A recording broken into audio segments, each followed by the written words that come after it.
aşık men.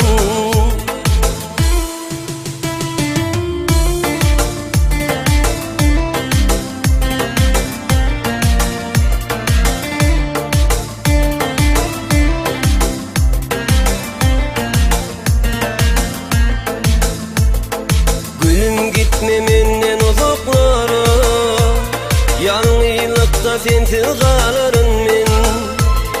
Seni söyüp düştüm tuzaklara, hicranlarda yanarım men. Men halımdan havarım yoktur, sevdiğin yüreğime çümen oktur. Bana inansan inanmasan hem, dünyada mende yaşığın yoktur. Elin erkimi alın sen, sana aşık men, sana aşık men. Menin derdime derman sen, sana aşık men, sana aşık men.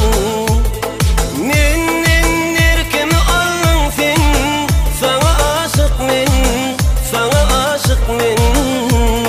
Menin derdime derman sen, sana aşık men, sana aşık men.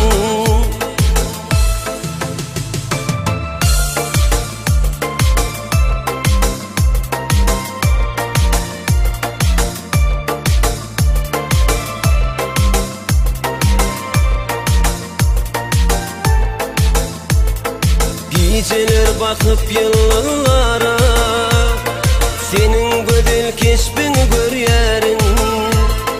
Kateler batıp kaygılara, sensiz ölmeyi ki duyarım.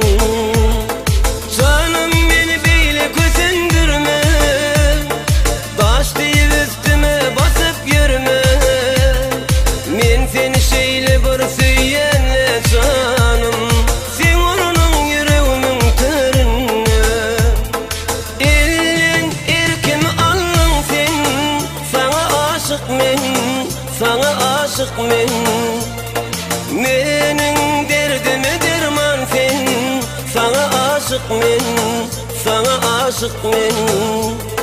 Menin erkimi alın sen, sana aşık men, sana aşık men.